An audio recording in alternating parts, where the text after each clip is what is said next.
यार अनुराग हम तो शादी नहीं कर सके सीरियसली। अबे आपके पास 2 चक्का बो में भरा खातिर तेलक पैसा तक आपके पास नहीं बटे। पता नहीं हमसे फ्यूचर में कैसे रह भाई।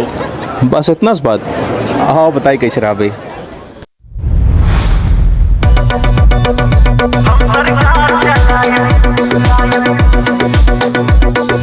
Singer Anurag Monday.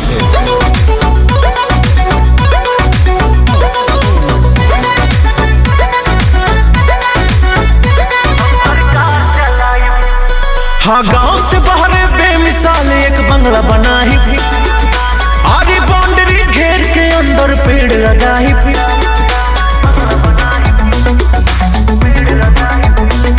हाँ गांव से बाहर बेमिसाल एक बंगला बना ही आरी बाउंड्री घेर के अंदर पेड़ लगा ही। तू मजा ली हुसन रूप खोल हम नीचे बैठ के कार चलाई। तू परिवार चलायू हम सरकार चलायू। तू परिवार चलायू हम सरकार चलायू।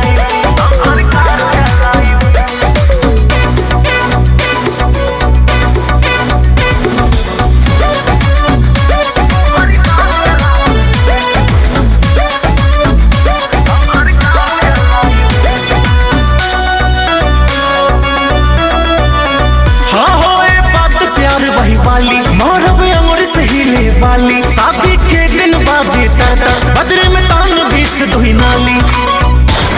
हाँ तोरा बिन रह नहीं पाई दिल दिल दिल जाए मर। केहू के बताओ आंख दिखाइयो हमसे जाए डर।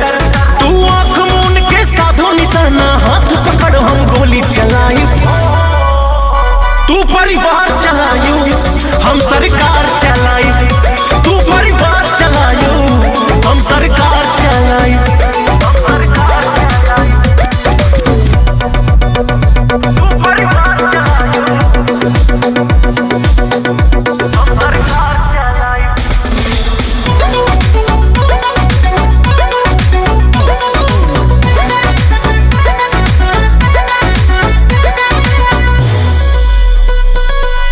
पंडित अनुराग न दे है गाली लेके आई है रोज नया लाली। बाली मंगबू तो साथ मिले झाली तिलक चढ़ावे तो हर पापा आवे खाली। हाँ रखिए ख्याल खूब संध्या के हाल कब भीगे नदी पानी में।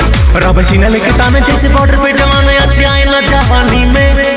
तू जीवन में संगीत भरा हम गाना गाई हुक लाइन उठाई। तू परिवार चलायू हम सरकार चलाई।